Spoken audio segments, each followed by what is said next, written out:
Welcome to Game Changers Live from Miami, Florida. My name is Sergio Tigera. I'm your host.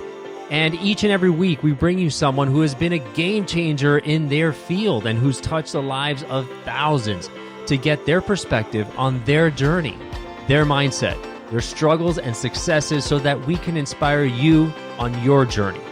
So let's get started right now.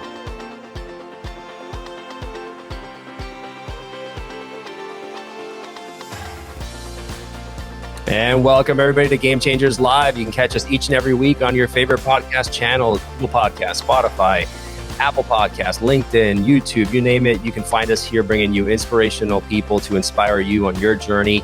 And today my guest is Tom Kruzack, and he is the president of Columbus High School here in Miami, Christopher Columbus. He's a professional with a broad range of business skills based on a career that has spanned the education, consulting, manufacturing, and tourism industries, including ownership of 3 companies. He was president of Notre College in Cleveland, Ohio. He also served as dean of the College of Business and Management at Lynn University, as well as being the executive director of the Falcone Center of Entrepreneurship at Syracuse University, which was ranked by Bloomberg Business Week as the 3rd best entrepreneurship program in the country. And he's also owned a manufacturing company, a small resort in Wyoming, was one of the founders of a consulting firm in the tourism industry, as well as serving as an executive with the Walt Disney Company. So quite an extensive list of experience there that you have, Tom, that you're bringing over to Christopher Columbus High School. Hi, Sergio. How are you today? Good. It's great to have you on. Absolutely. Yeah. I mean, my career has been, kind of broad. I've done a lot of different things. I guess one of the things that I always wanted was to make sure that when I got ready to hang it up, I didn't want to be one of those guys who looks back and said, I wish I'd done this or I wish I'd done that. So, God guided me and here I am today. That's one of my biggest fears in life is not regretting something I have done, but regretting something I haven't done. And so I think every stage of our life, business and personal life, we have to live it out to the fullest. And every stage has its ups and downs and its great things and not so great things. How has that approach influenced your life? Where did that come from at an early age? Were your parents entrepreneurs? No, they weren't. Mom was at home. Dad worked at an oil refinery in Indiana where I grew up. And I think it was just a case of watching different things that happened in my life. And, as I met people, I looked at the different things they did. I remember when I was at Disney, I met the gentleman who owned the Mexican restaurant at Disney, at Epcot Center. Some of the restaurants at Epcot were owned by outside individuals. Wow. And I remember Ricky Debler is the guy that I met. And I remember I'd have coffee with him sometimes, and we'd just be talking about things. And I learned what it means to be an entrepreneur. I never thought about that. I mean, I was working for a big company, and Ricky, and I thought, he has a wonderful life. He gets to control what he wants to do. And so it became a case, I think every time I meet somebody, you look at what they've done, and you try to decide, okay, where does that take you in your life? And see, it's interesting as we look at entrepreneurs who've been successful, because we meet them at maybe the precipice of all this hard work that seems like an overnight success, but perhaps it's been a 15, 20-year overnight success. And we don't see all the sleepless nights, the stress, the struggles that come with entrepreneurship, because sometimes we tend to meet them at the peak. Exactly, and that's why when you can. I mean, when I was in, I taught at Rollins and at Syracuse. One of the things I like to do was bring in successful entrepreneurs, but have them talk about their failures. Yes. And every entrepreneur has got failures as well as successes. You have to bring in the right individuals who want to talk about this, but you bring the right group of entrepreneurs together. It can be magic for students to hear about that, because you read about the successes that they had, but you don't hear about their failures. And so it's really enlightening for students, young students who are thinking about, someday starting a company, to hear about the fact that, maybe I hit it out of the park on this one and this one, but I lost money on this. And there's so many learning lessons that we can get from people who, when we fail. Yeah, having a growth mindset where you're learning from the failures, and you have to expect it, right? It's going to happen. I think a lot of people have a perfectionist mindset and they hope everything, all the lights are going to be green as we go down the road. Yeah. But obviously that's not the case, especially in entrepreneurship where things are a roller coaster, and you really need to have a gut check if you're going to take that leap at some point. Exactly. I've got, a bunch of different sayings that I tend to repeat that my team probably hears from me ad nauseum. But one of the things I say a lot is done is better than perfect. And I think that's really, for us as entrepreneurs, for people, I consider myself a social entrepreneur now. I think it's really important that we get it done, because if we drive to perfection all the time, we'll never get anything done. So I think done is better than perfect is one of those lines that I heard somewhere along the line, and I like to use. And that resonates because we need to take action, right? We can't be thinking about it and thinking about it ad nauseum and never take the step because it's not perfect. Getting it done, just moving in the right direction is doing the right thing. Exactly. I've met so many people over the years. When you talk about entrepreneurship, they go, yeah, I'm going to start a business. Yeah, I'm going to start a business. Yeah, I'm going to start a business. And, they're not going to. But the guys and gals that I love to talk to are the ones who said, yeah, I've got this idea and boom, I'm going to launch. Entrepreneurs, I don't think are risk crazy people. Sometimes, the media will portray them as people who are just, who will jump into the deep end of the pool. And that's not really the case. The many successful entrepreneurs that I've talked to over the years, they will decide on risk. They'll look at the risk. They'll evaluate. They'll do a business plan. They'll do a plan for it. And then they jump into the pool. So I think sometimes the media portrays entrepreneurs in a light that isn't quite accurate. Now, the pandemic has caused this great resignation to occur. I think people are finally realizing that they've been shackled to a job that they don't necessarily like or enjoy, and that there is, some more to life than just continually going down that path.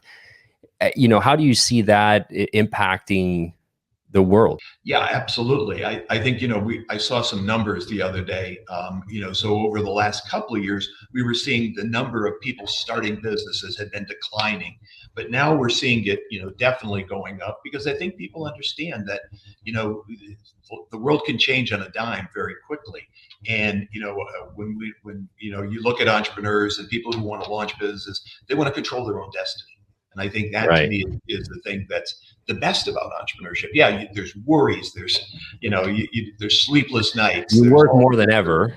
Yeah, more than ever. I mean, when we had the manufacturing company, every once in a while, somebody would come to me and they would show me a new house that they bought, or they would show me a new car that they would bought, the employees. And I would, of course, talk to them about it. But in my mind, I was going, don't show me that. Don't show me that, because if, as an entrepreneur, that if you make a catastrophic mistake, you will impact your family.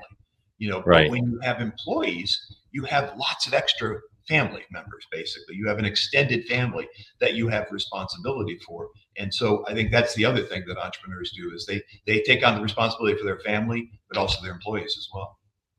Having that freedom is that freedom of choice to decide what direction you're going to go in is priceless, and it almost becomes difficult to reincorporate yourself, let's say, back into the corporate world, so to speak. So you built several companies and you sold them.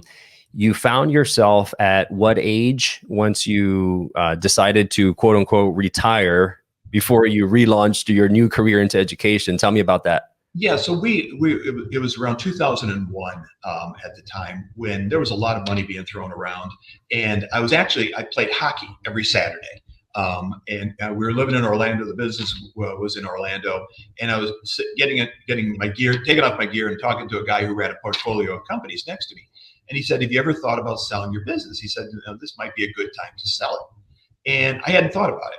And so my wife and I talked about it, and it took us about 1.5 to 2 years to do it, but we ended up selling the business, and I retired. And it was a great time. So I was in my mid to late 40s, I think it was at the time, and my kids were young. So it was a great opportunity for me to be able to be involved with my kids' education. I could be involved with my kids' lives. I coached a ton. But that first day, Sergio, was so weird, because, we signed the papers the night before. I get home, the next morning we go up, I've got kids to get to school, and then I go out, get the Wall Street Journal, and then I sit down, have breakfast. And then I said to myself, oh my gosh, what do I do now? It was like, what do I do? I'm not going to the office. I don't have something to do. And it was a great moment in our lives, because it gave us a chance to really reset. And it gave me the chance to think about what's the second chapter of our lives. And, I talked to a lot of people about that. just because there are second chapters, there are third chapters of our lives to do something we really want to do. And for me, the chance to be in education was always something I thought about, but I never saw it was really in the cards for me. So when this opportunity presented itself, I retired for actually about 6 years. We moved from Orlando to Santa Fe, New Mexico. Really enjoyed that period of time. But there was a point when I needed to do something else. I knew I needed to have a second chapter of my life. And again, I like to believe God guided me to education. And, I love what I do. I can't wait to get up in the morning to come to school here. And I wish for your listeners that they also have that opportunity to do something that they can't wait to get to work or can't wait to do in the morning, because that's truly God's blessing on us. Having purpose in your life is so important, and really believing in what you do, because at the end of the day, we're only here for a finite amount of time. We're not going to take our possessions with us. We're not going to take our money with us, but we want to leave a legacy, and a legacy that inspires others to do, live a fulfilled and thriving life. And it's not necessarily always what brought us to this point. You always got to be thinking, recognize the past, but also then going to the future. What's the best activities that are going to serve me and my family going forward? So you arrive at a school that has had a long-standing tradition of brotherhood and service, and tradition, similar to reputation, cannot be built overnight. That's something that happens little by little. You don't necessarily see it being built, but one day you turn around and you say, wow, look what we've done. Other schools haven't been able to put together an alumni base, a loyalty that Columbus has put together. What's the secret sauce? It's one of those things, when you see it, you know it. And I think that's the case here, is that, we're an all boys school. We have a cohort, we have a tribe that we are a part of. And, what I love about our alumni is they are passionate. They are passionately involved in what we do here.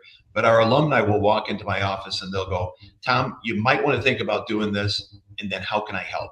When they say those magic words, that's what makes such a difference in what we do, in the traditions that we have here. And we certainly, we love our traditions, and we spend a lot of time talking about our traditions. We want to make sure our guys understand that they're joining at graduation one of the best clubs they could ever be in the United States.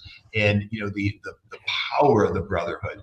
But it's also important for us that we balance tradition with, seeing around corners and saying, okay, where do we want the school to go to? Because certainly in Miami, there's a lot of competition here. We know that. We have aspirational schools that we look at around the United States, and we say, that's what we want to do. So it really is a matter of balancing that tradition while still looking down the hall and saying, okay, where do we want to go with this school? Focusing clearly on our most important, individuals, which is our students, and how do we help them succeed in life after Columbus, in life after college, wherever they're going to do. And that's really so important to us.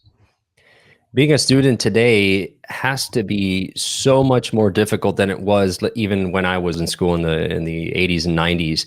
There's so much more pressure, social pressure, scholastics pressure, technology.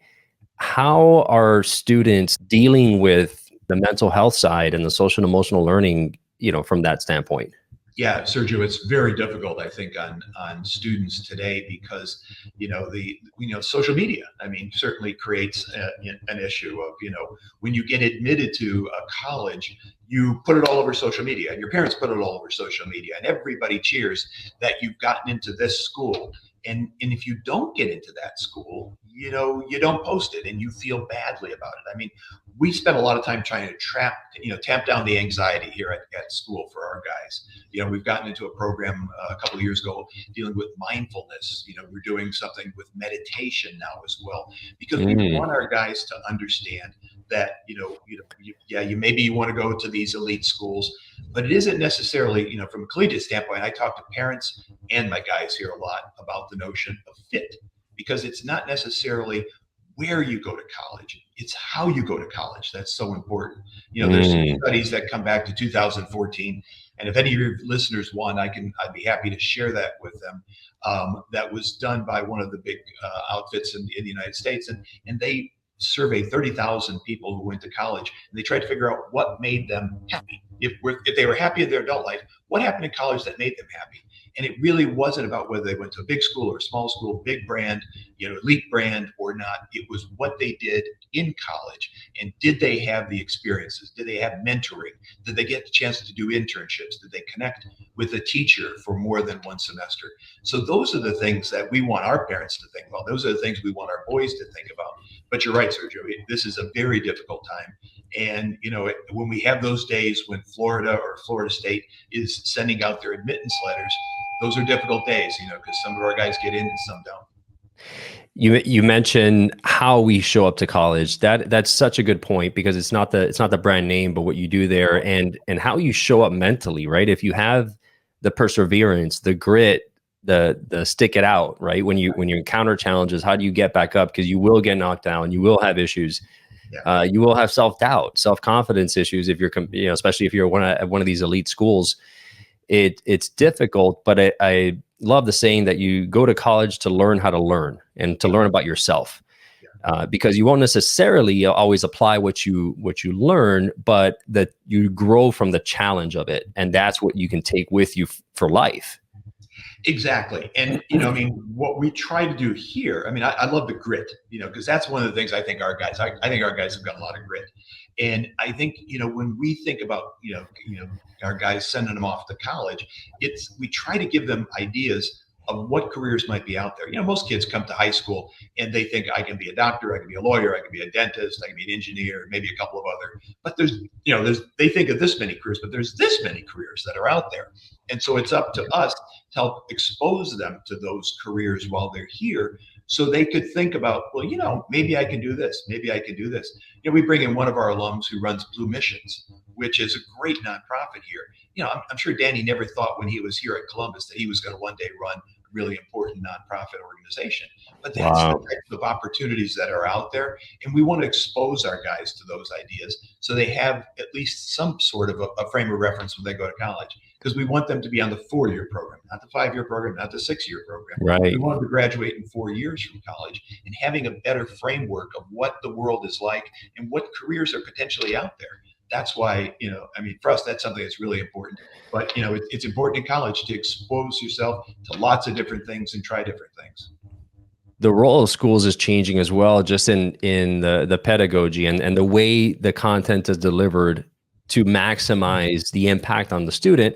You mentioned some innovative ideas in terms of mindfulness and meditation, which is, I think, on more on the cutting edge, thinking ahead about how to not only give them the scholastic, aptitude, but also the mental control side of it as well.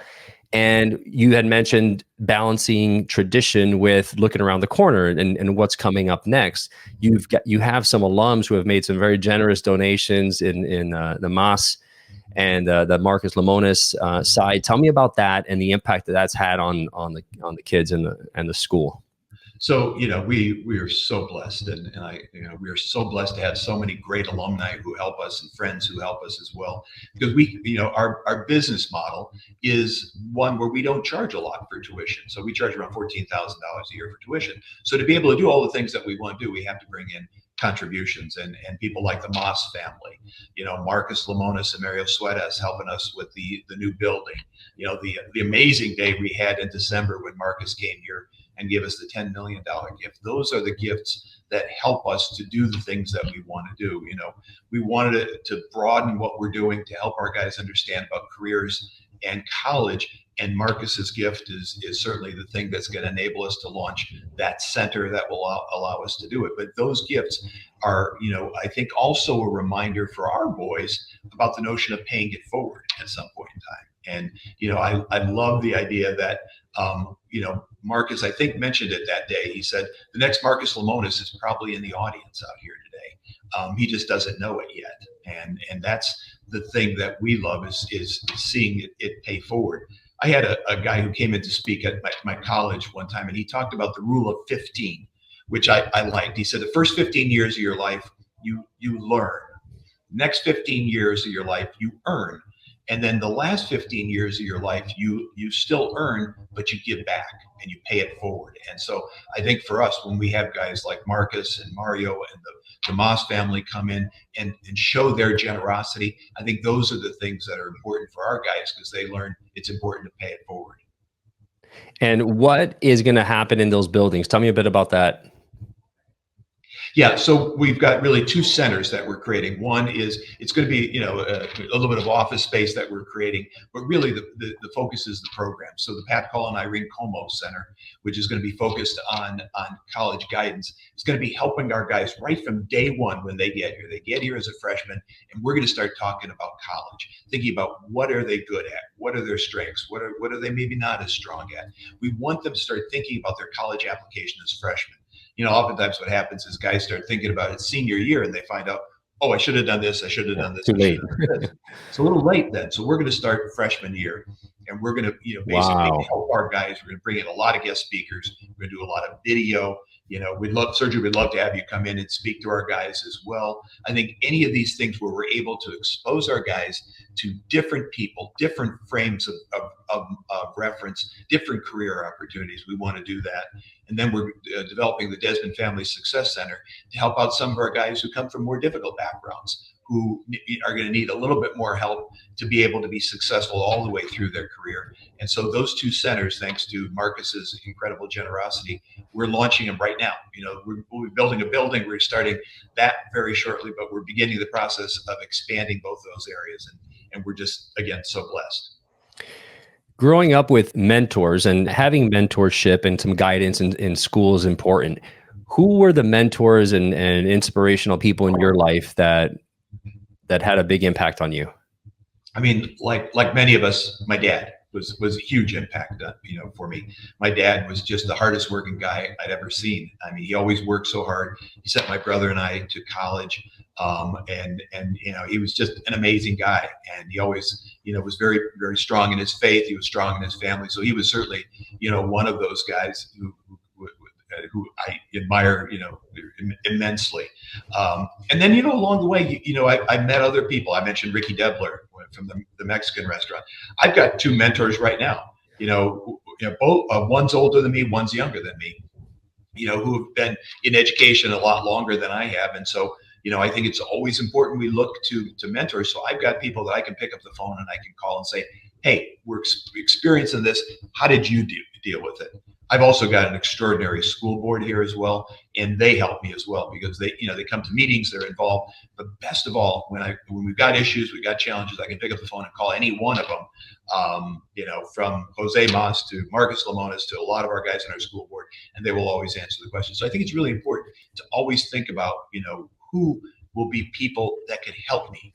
We talk about entrepreneurs, we always talk about having a board of advisors, and I think, us as individuals, having life coaches, but having people that we could talk to who have done this before. And again, I transitioned to education a little later in life. So yeah, one of my mentors is younger than me. And it's never too late. We always think of mentorship for younger adults and students, but it's like you said, Tiger Woods has a coach. Everyone has a coach. Even if you're a CEO, it gets lonely at the top, so to speak, right? We've heard that before. You almost need a place where you could, you can have these conversations, and because there's a thing called the imposter syndrome. You've probably heard of it. As we continue to move up and continue to advance our career and life into new things, and we take some risks, we sometimes feel like an imposter. And so it's a welcome sign, in my view, although it could be scary sometimes, it's a welcome sign because that means you're moving in the right direction. You're expanding your comfort zone. You're not staying in the same place and getting the same results as you did yesterday. And I think mentors play a big role in helping push you and expand your mind. So having a network, and like you said, your personal board of advisors, even if that doesn't exist today, start creating one of individuals that can help. Absolutely. And, there's so many people, I mean, entrepreneurs especially, and we've been talking a lot about entrepreneurship, but entrepreneurs are some of the most giving individuals that I've met in my life, because for everybody who helped me when I was starting off my businesses, they're gone, they're retired, they're dead. I can't pay them back. So what entrepreneurs do is they pay it forward. They help the next generation. So yeah, absolutely. That personal board of advisors, those people that you can go to, and they have to be people who can tell you, Kruczek, that's a stupid idea. You've got to have people who are willing to say that to you. And I think that's the important thing, is you got to have people who know you well enough who can go, yeah, maybe let's hit the brakes. Let's pump the brakes a little bit on that one. So as we start to wrap up, one of the things I always like to ask my guests is, was there a game-changing moment in your life, or a series of things that happened, or a time in your life where it really lit the light bulb and was incredibly impactful for you? That's a great question, Sergio. And I think for me, when I transitioned, I was working for Disney for a number of years. And when I transitioned over to into entrepreneurship, myself and 3 other guys, we set up a company that did work with theme parks, resorts, attractions, and museums around the world. And we didn't know what we were doing. We had no idea what we were doing. And yet we were successful. And, looking back at that, I think that was the moment when it struck me that, taking a chance can work for you. Taking a chance, you fail, nobody puts a big L on your forehead, Right. And I think that was just that transformative moment where it was like, wow, okay, we didn't know what we were doing. We figured it out. We were successful. And so as I grew, and then we sold the business and I got into education, eventually I started looking at, I think I could be a college president. I've never been a college president before, but I thought I had the skill set. And that moment back when we left Disney taught me that, even if I failed, if we did it and it didn't work out. You grow or you learn, right? Yeah, you never fail. And I think you're right. You learn every time you do something, you learn ultimately at the end of the day. Well, Tom, you've had a tremendous career. You're very inspiring. You have a tremendous amount of content and messages and experience that you're going to impart on the school. We're very fortunate to have you here, and it's great to have you here in South Florida with us. And please, everyone, if you enjoyed this message, you enjoyed this content, share it with some friends that need to hear it. Be a game changer, not only in your life, but in the lives of others. Thank you, Tom, for joining me, my friend. You bet. Thanks so much, Sergio. I enjoyed it. If you loved what you heard in today's episode of Game Changers, please subscribe and rate us. The lessons and the stories in these podcasts are immensely valuable, so I invite you to share them with a friend who needs to hear it. You may end up being the game changer in their lives.